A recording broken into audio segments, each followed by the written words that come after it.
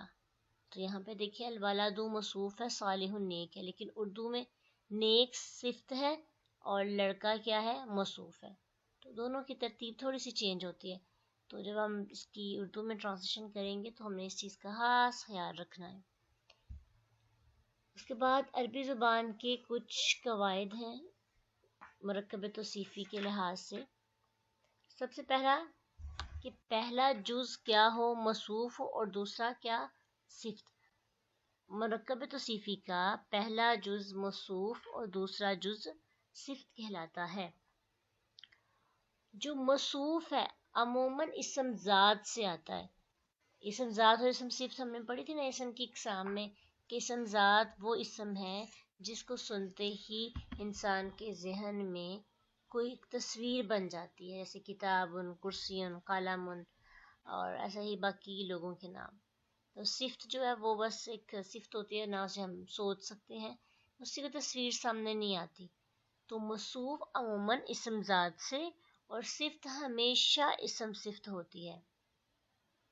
ٹھیک ہے، جیسے بھی کتاب جدید پڑھا، کتاب کو ذہن میں سوچے تو فوراً سے کتاب ذہن میں آ جاتی ہے. تو کتاب کیا ہے؟ اسم ذات، اور جدید کیا ہے؟ اسم صفت. پھر تیسری جو چیز اس میں بہت امپورٹنٹ ہے وہ یہ ہے کہ موصوف اور صفت میں 4 باتوں میں مطابقت ہوتی ہے، مطلب وہ ایک جیسے ہوتے ہیں.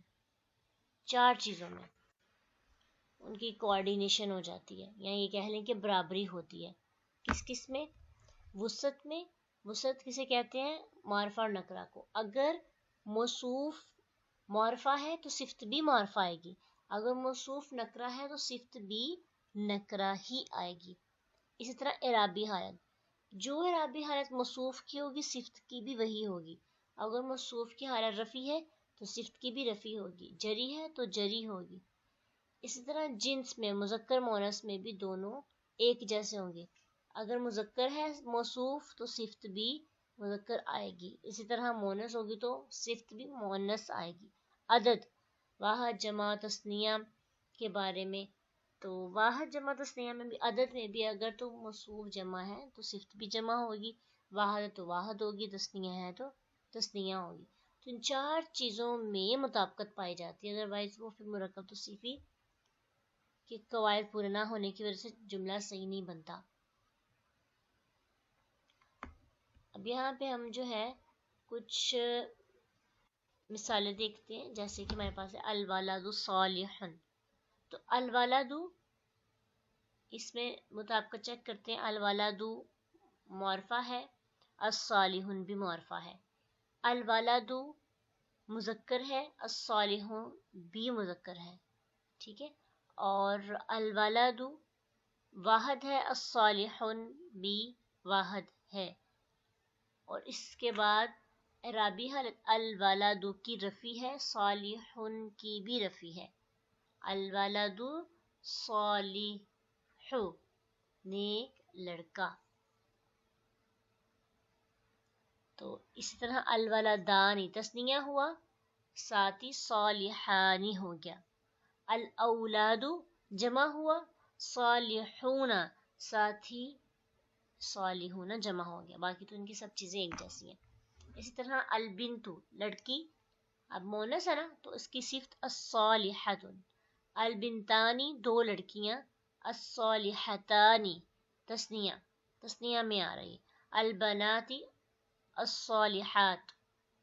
اب دیکھیں آپ کو کلیئرلی سمجھ آئے گا کہ جو پہلا ہے موصوف ہے وہ اسم ذات سے ہے، اور اسم ذات کی جو جمع ہے وہ عموماً مکسر ہوتی ہے. تو آپ نے چیک بھی کیا ہے کہ الولد کی جمع اولاد جمع مکسر ہے، اور البنت کی جمع یہاں پہ البنات یعنی جمع مکسر ہے. تو ان کے اندر مطابقت بھی پائی جا رہی ہے. اگر معرفہ ہے، دونوں موصوف صفت معرفہ ہے. پھر اگر ایک مونس ہے تو دوسرا بھی مونس ہے، اگر ایک تثنیہ ہے تو دوسرا بھی تثنیہ ہو رہا ہے، اگر ایک جمع میں آ رہا ہے تو صفت بھی جمع میں ہی آ رہی ہے۔ تو انشاءاللہ اس کی مزید ایگزامپلس کو کل ڈسکس کریں گے ڈیٹیل میں، اور اس کی کچھ چیزیں ایسی بھی ہیں، کچھ ایک رول ہے کہ جس پہ اس کا جو اصول ہے وہ چینج ہو جاتا تھا کہ چند الفاظ میں، تو اس کو بھی انشاءاللہ کل